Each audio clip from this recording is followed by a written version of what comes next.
नमस्कार, आप देख रहे हैं 4 PM न्यूज नेटवर्क में। हूं आपके साथ आयुष मिश्रा। इलाहाबाद हाई कोर्ट के आदेश ने यूपी के बाहुबलियों के टेंशन बढ़ा दी है और योगी सरकार को भी कैसे आड़े हाथों ले लिया है।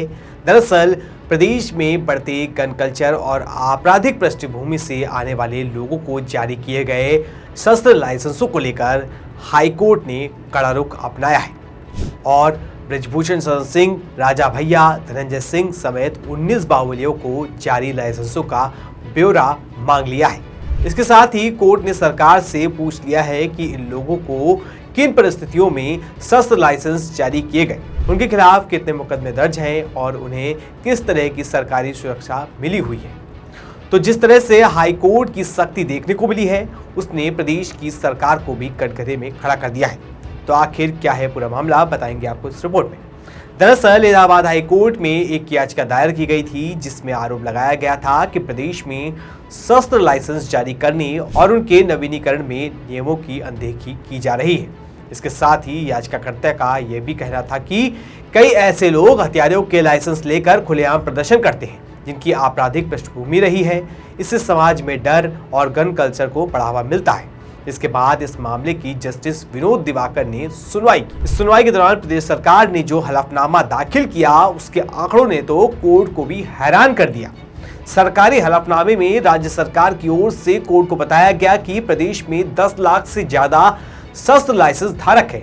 इनमें से 6062 ऐसे लोग हैं जिनके खिलाफ 2 या उससे अधिक आपराधिक मुकदमे दर्ज हैं। सरकार ने यह भी बताया कि 23,407 लाइसेंस अभी लंबित है, जबकि 20,960 परिवार ऐसे हैं जिनके पास एक से ज्यादा हथियारों के लाइसेंस मौजूद हैं। इन आंकड़ों को सुनने के बाद तो हाईकोर्ट भी हैरान रह गया और चिंता जताते हुए सवाल उठाया कि आखिर जिन लोगों पर गंभीर आपराधिक मुकदमे दर्ज हैं, उन्हें हथियार रखने की अनुमति कैसे दी गई।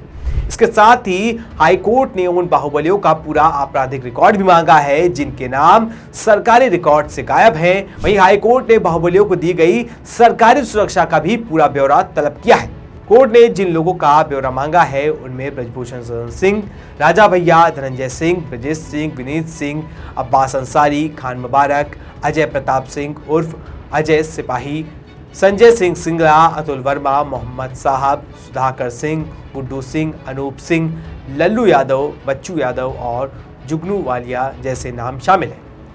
वहीं कोर्ट ने सरकार से कहा है कि इन सभी के सही पते, उनके खिलाफ दर्ज आपराधिक मुकदमे, शस्त्र लाइसेंस का विवरण और सुरक्षा से जुड़ी जानकारी पेश की जाए। वहीं हाईकोर्ट ने हथियारों के सार्वजनिक प्रदर्शन पर भी सख्त रुख अपनाया। कोर्ट ने कहा कि कई जगहों पर लाइसेंसी हथियारों का खुलेआम प्रदर्शन किया जाता है जिससे समाज में गलत संदेश जाता है। खासकर सोशल मीडिया पर हथियारों के साथ फोटो और वीडियो डालने का ट्रेंड लगातार बढ़ रहा है। हाईकोर्ट ने राज्य सरकार और पुलिस प्रशासन से पूछा है कि ऐसे मामले में अब तक क्या कार्रवाई की गई है और लाइसेंस के दुरुपयोग को रोकने के लिए क्या व्यवस्था है। सबसे दिलचस्प बात यह रही कि सरकार की ओर से दाखिल हलफनामे में कुछ चर्चित बाहुबलियों के नाम नहीं थे। इसी पर हाईकोर्ट ने नाराजगी जताई और कहा कि जिन लोगों की छवि बाहुबली या अपराध से जुड़ी रही है, उनका रिकॉर्ड भी कोर्ट के सामने रखा जाए। इसके बाद कोर्ट ने अलग से 19 लोगों की सूची तैयार कर उनका पूरा आपराधिक इतिहास और लाइसेंस संबंधी जानकारी तलब कर ली है। बता दें कि हाईकोर्ट ने न सिर्फ शस्त्र लाइसेंस बल्कि इन बाहुबलियों को मिली सरकारी सुरक्षा पर भी सवाल खड़े कर दिए हैं।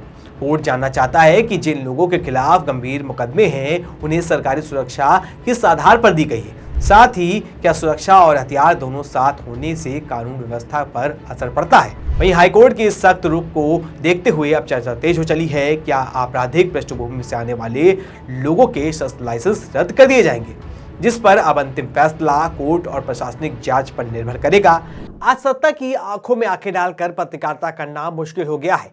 हम पर मुकदमों से लेकर चैनल को बंद करने का दबाव बनाया जा रहा है। मुश्किल दौर है लेकिन हम हार नहीं मानेंगे। इसलिए 4 PM को ज्यादा से ज्यादा ज्वाइन करें और स्वतंत्र पत्रकारिता को जिंदा रखने के लिए जितना हो सके हमारा आर्थिक सहयोग करें।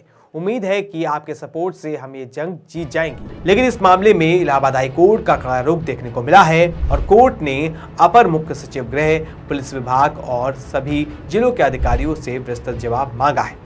वहीं इस मामले की अगली सुनवाई 26 मई 2026 को होगी। तो देखना होगा इस मामले में कोर्ट क्या सख्त रुख अपनाता है और मामले में आगे क्या कुछ होता है। वैसे आपकी इस खबर को लेकर क्या राय है, हमें कमेंट करके जरूर बताएं। ऐसी तमाम खबरों के लिए बने रही 4PM यूपी के साथ। धन्यवाद।